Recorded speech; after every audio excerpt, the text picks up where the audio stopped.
Assalomu alaykum hurmatli abituriyentlar. Bugungi to'plamimiz 70 kunda 70% to'plamidan 4-mavzu, ya'ni molyar massa mavzusini o'zgargan savollarni tahlil qilib beraman. Qolganlari o'zingizlarga mustaqil ishlash uchun. Boshladik. Birinchi savolda o'zgaryapti. Birinchi savolni o'qib eshitaman. Vodorodni molyar massasini toping deyilyapti. Demak, vodorodni molyar massasidan boshlaymiz. Qanday topishdan birin-ketin o'rgataman. Demak, vodorod bu gaz, bilamizki, molekulyar holatda bo'ladi. Hop, birinchi savolda ishlaydigan bo'lsak, vodorod H2 ko'rinishda yoziladi. Bilamizki, vodorodning bittasini massasi 1 grammga tegishli bo'ladi. Masalaning sharti bo'yicha molekulyar bo'lyapti. Ko'rib o'tganimizda molekulyar bo'lyapti, demak, 1 ni ko'paytirib olamiz 2 ga. Natijada 2 grammni tashkil etadi degan javobni olishimiz kerak. Javobimiz S javobiga to'g'ri keladi. Keyingi savol o'zgaryapti. 8-savolda bizda O3 ko'rinishda, ya'ni azon beryapti. Azonning molyar massasini toping deyilyapti.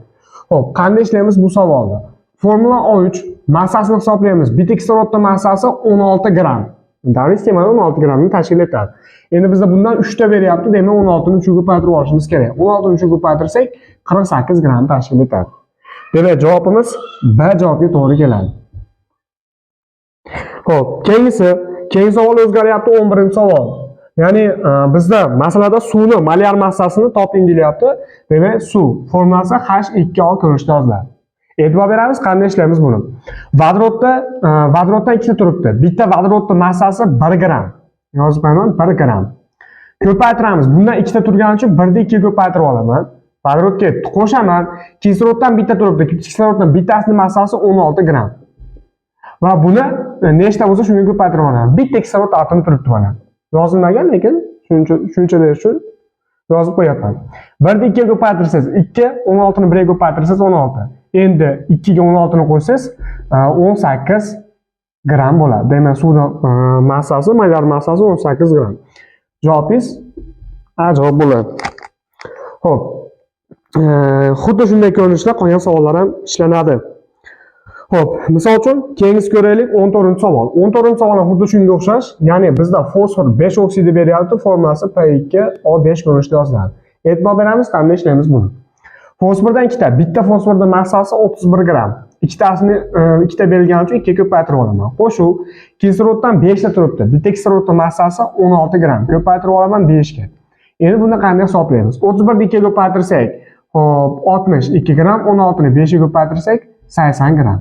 Endi qo'shib qo'ysak bo'ldi.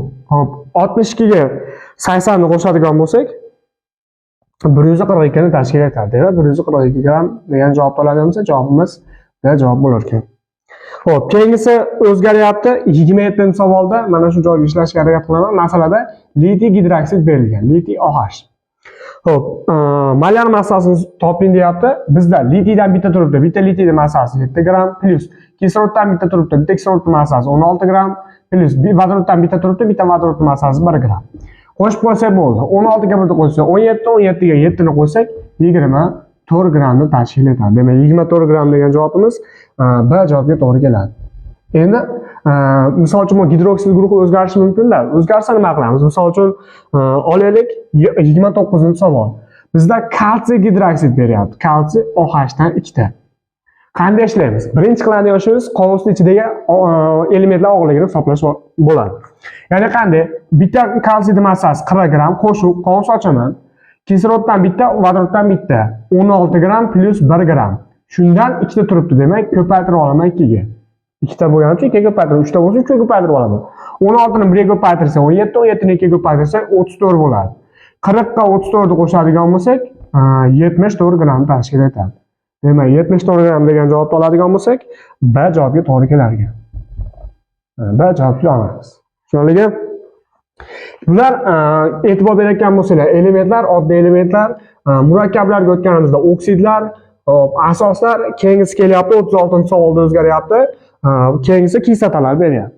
Misol uchun, masalangizda ftorid kislota bergan. Ftorid D kislota. Vodoroddan bitta turibdi. Vodorodning bittasining massasi 1 gramm. Qo'shuv ftordan bitta turibdi. Bitta ftorning massasi 19 gramm. 19 ga 1 ni qo'shadigan bo'lsa 20 gramm bo'ladi ftorid kislotaning massasi. Javobingiz B javobiga to'g'ri keladi. Xo'p, keyingisi o'zgargan savolni ko'ramiz. Ya'ni o'zgaryapti 51-savol. 51-savolda tuz beryapti. Misol uchun natriy xlor tuzi. Natriy xlor tuzi. Natriydan bitta turibdi. Bitta natriyning massasi 23 gram. Qo'shaman. Xlordan ham bitta turibdi. Bitta xlorning massasi 35,5 gram. 23 ga 35,5 qo'shsak 58,5 gram bo'ladi natriy xlorning massasi. Demak 58,5 gram bu A javobga to'g'ri keladi. A javobga to'g'ri keladi. Endi mana shu boshqacha misolchi, misol uchun 59-savolni ko'rib beraman, alyuminiy sulfat berilgan. 59 mana. Misol uchun alyumin 2SO4 dan 3 ta beryapti. Hurmatli abituriyent, mana shuni qanday ishlaymiz? Xo'p, alyumindan ikkita alyuminning massasini hisoblayman. Ya'ni 27 ta ko'paytirilgan 2. Qo'shuv. Bu yerda qolsa ochilganmi? Ha. Demak, biz ham qolsa ochib olamiz. Endi nimani yozamiz? Bu yerda bitta oltin yurt turibdi. Oltin yurt massasi 32 plus 4 ta kislorod turibdi. 16 ni 4 ga ko'paytirib olaman va qovusni yopaman. Tugatda va 3 ta turibdi, shuning uchun 3 ga ko'paytirib olaman. Masalani ishlab chiqishim kerak. Birinchi nima qilamiz? Qovusni ichini ishlaymiz. 16 ni 4 ga ko'paytirish 64. 64 ga 32 ni qo'shsangiz, necha kelib chiqadi? 96. 96 ni necha ko'paytiraman? 96 chiqdi qovusni ichi. 3 ga ko'paytiraman. 96 ni 3 ga ko'paytirsam 288 chiqadi. Endi 27 ni 2 ga ko'paytirsam 54 chiqadi. 54 ga 96 ni 3 ga ko'paytirganimizda 288 ni qo'shadigan bo'lsangiz, alyumin sulfatning massasi 342 gram tashkil etadi. Demak 342 degan javobni olamiz. Javobimiz S javobiga to'g'ri keladi. S javob deganni olamiz. Xo'p, keyingi 61 da o'zgaryapti. Bunda nordon tuz berilgan, ya'ni natriy gidrokarbonat ichimlik sodasi ham deb ataladi. Massasini hisoblaymiz. Qanday hisoblaymiz? E'tibor beramiz. Natriydan bitta natriyning massasi 23 gram. Vodoroddan bitta 1 gram, ugleroddan bitta 12 gram, kisloroddan 3 ta, demak 16 ni 3 ga ko'paytirib olaman. Endi jami hisoblayman. 16 ni 3 ga ko'paytirsangiz 48. 48 ga 12 1 23. Jami o'sha 23 ga 1 24, 24 ga 12 48 ga qo'shsa jami 84 gram bo'ladi. Demak 84 degan javobingiz A javobiga to'g'ri keladi. Tushunarlimi? Xo'p, keyingi savol o'zgaryapti 66-savolda. Mana shu joyga soldirishga harakat qilaman. Masalada mis gidroksokarbonat, kalsiy gidroksokarbonat berilgan. Kalsiy OH tan 2 karbonat kislota qoldimi? Qanday ishlaymiz? Qovus ichini hisoblab olamiz, ya'ni qovus ochib olaman. Bitta kalsiyning massasi 40 gram, bitta kislorodning massasi 16 gram, plus bitta vodorodning massasi 1 gram va mana shuni men 2 ga ko'paytirib olishim kerak. Ko'paytiraman 2. Qo'shaman. Bitta uglerodning massasi 12 gram plus kislorodning massasi 16 ko'paytirilgan 3. Chunki 3 ta kislorod turibdi. Va hisoblab chiqaman. 40 ga 16 ni qo'shsak 56, 56 ni 1 ga qo'shsak 57. 57 ni 2 ga ko'paytirsa 114, 12 va 16 ni 3 ga ko'paytirsa 48. Jami qo'shasiz. Jami qo'shadigan bo'lsangiz 174 gram kelib chiqadi. Demak 174 gram degan javobingiz B javobiga to'g'ri keladi. Tushunamizmi? Qolgan savollar ham xuddi shunga o'xshash. Misol uchun 71 da o'zgaryapti. Olaylik.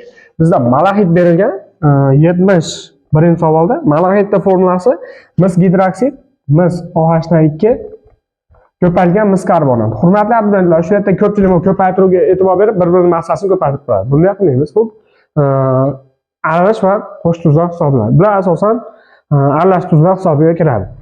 Xo'p, nima qilamiz? Birinchi qiladigan ishimiz qovusni ichini ochib olish. Ya'ni bitta misning massasi 64 gram qo'shamiz. Qovus ochaman.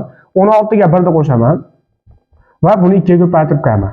Mana bitta tuzning massasi kelib chiqadi. Natijada 17 ni 2 ga ko'paytirsangiz 34, 34 ga 64, 98 gram. Bu mis gidroksidga tegishli.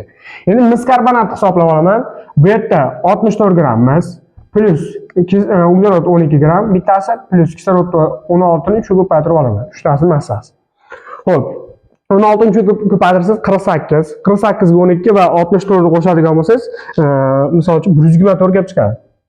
124. Endi mana shu jami massani hisoblayman. Endi bu yerda qo'shiladi, ko'paytirilmaydi, shu yerda e'tibor berishingiz kerak, qo'shiladi. 98 ga 124 ni qo'shadigan bo'lsangiz, jami massangiz 222 gram tashkil etadigan. Demak, javobingiz D javob bo'ladi mana shunda. Tushunamsizlar? Mana shunda ko'rinishda ishlanadi. Xo'p, keyingisi, mana misol uchun 76 ni ko'raylik. 76 da bizda yana kristallar gidrat beryapti. Buni qanday ishlaymiz? Bu yerda ham adashamiz. Ko'pchilik abituriyentlar adashadi. Mis sulfat ko'paytirilgan 5 molekula suv. Hurmatli abituriyentlar, bu ko'paytiruv degani bu ikkita tuz yoki tuz bilan suv ko'paytiriladi degani emas. Massa hisoblaymiz. Bu mis sulfat kisloroddan 4 ta 64, bitta misli massasi plus 32, bitta oltin guruch massasi plus 64, 4 ta kislorodning massasi, ya'ni 16 ni 4 ga ko'paytirib olasiz. Va qo'shamiz. Suvdan 5 ta turibdi. 5 ni yo'lda tasavvur qilsangiz, suvning massasi 2 ga 16 ni qo'shsangiz 18.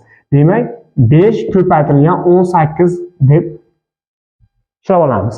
18 qanday keldi? Ikkita vodorod massasi 2 gram, bitta kislorod massasi 16 gram. 16 ga 2 ni qo'shsak 18 gram. Xo'p, nima qilamiz? Birinchi ko'paytiruv ishlaymiz. 5 ni 18 ga ko'paytirsangiz 90. Mana bu tuzning massasini hisoblaymiz. 64 ga 64 128, 32 ni qo'shsak 160. Endi 160 ga 90 ni qo'shib qo'yadigan bo'lsangiz 250 gram kelib chiqadi.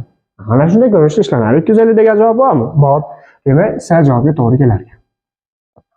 Tushunasizlar? Keyingi savollar ham xuddi shunga o'xshash. Xuddi shunday ko'rinishda ishlab qo'yasizlar. 78 da bizda kompleks birikma beryapti. Shuni ham bitta tushuntirib beraman. Bizda turumli ko'ka deyapti, ya'ni temir 3, katta qavs, temir. Hop, SN, ya'ni sianid kislota qoldig'idan 6, bu katta qavsdan 2 ta. Qanday ishlaymiz? Hurmatli abituriyentlar, e'tibor bering.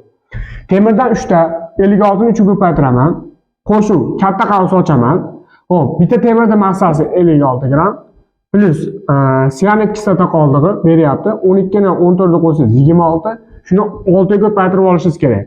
Va chiqqan jami sonni 2 ga ko'paytirib olib ishlashimiz kerak. Tushunasizlar?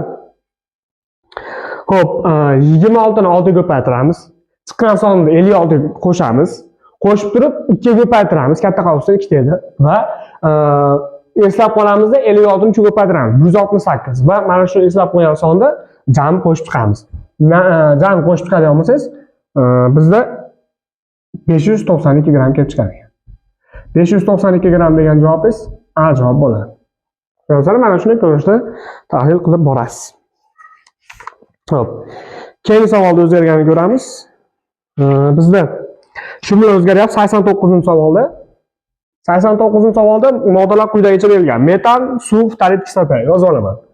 Metan, suv va ftalit kislota. H ftor. Massa qanday o'zgaradi deyapti. Qaranglar. Metanning massasi 12 ga plus 1 ni 4 ga ko'paytirsangiz 4. Jami 16 gram. Xo'p, 2 ga 16 ni qo'shamiz 18 gram, 1 ga 19 ni qo'shamiz 20 gram. Endi qanday o'zgaradi? 12 ga 4 ni qo'shsak, hop, aytib o'tganimdek 16 gram. Hop, bundan 18 ga o'zgaryapti, demak, ortyapti. 16 18 ga o'tgancha ortyapti va yana 19 ga 1 ni qo'shsak 20 gram. Yana ortyapti.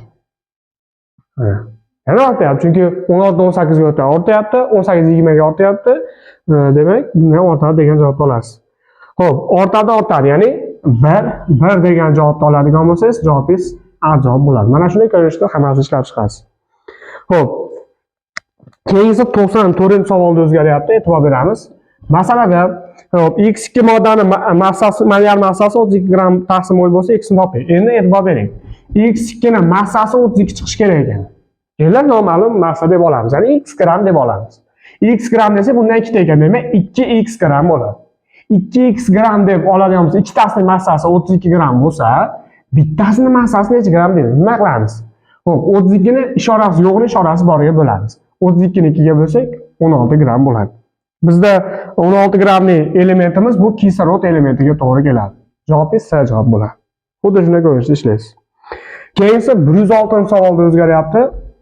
106-savol X broksid 1 valentli X oksidining massasi 62 gram bo'lsa, X ni toping. E'tibor beramiz.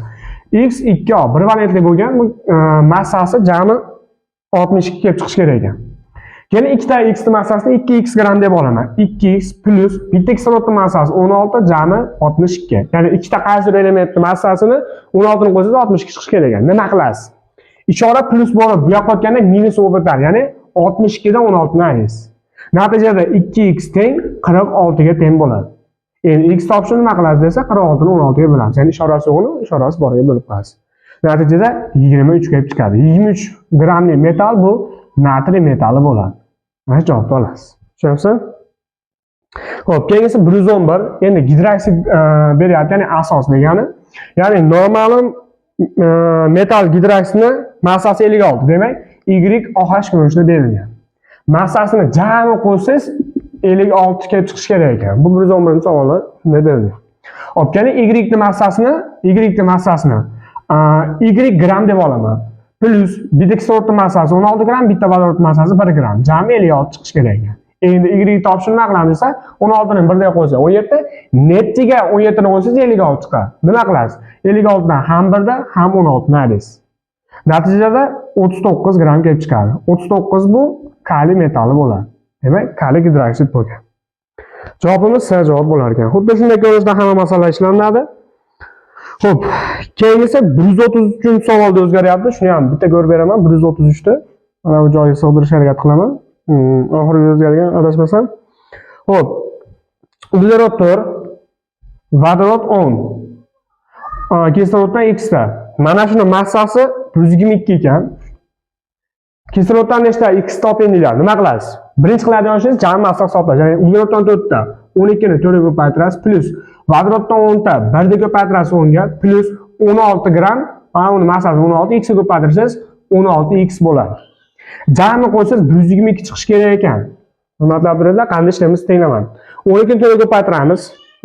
Ikkitasi 24, 24 2 ga ko'paytirsak, hop, 48. 48 ga 10 ni qo'ysak 58. Endi 122 dan 58 aylaymiz. Ya'ni 58 plus 16x teng bo'ladi 122 ga. Endi 122 dan 58 ayirsangiz 16x teng bo'ladi 64. Ya'ni 122 dan 58 ayirsangiz 64 gram. Endi x topishni nima qilamiz desa, ishorasi yo'g'ini ishorasi boriga bo'lib qo'yasiz. Ya'ni 64 ni nechta kislorod massasi 64 bo'ladi desa, 64 ni 16 ga bo'lib qo'yasiz. Natijada 4 marta katta bo'ladi. 16 64 dan x qiymati 4 bo'ladi. Xo'p. Hurmatli abituriyentlar, molyar massa mavzusidan jami 178 ta savol bor. Har bir o'zgargan savollarni tahlil qilib berishga harakat qildim. Foydali bo'ladi degan bittaman. Bizni kuzatishda davom eting. Keyingi mavzularda ham maxsus kanallarimizga qo'yib boramiz. E'tiboringlar uchun rahmat. Keyingi darsda ko'rishguncha.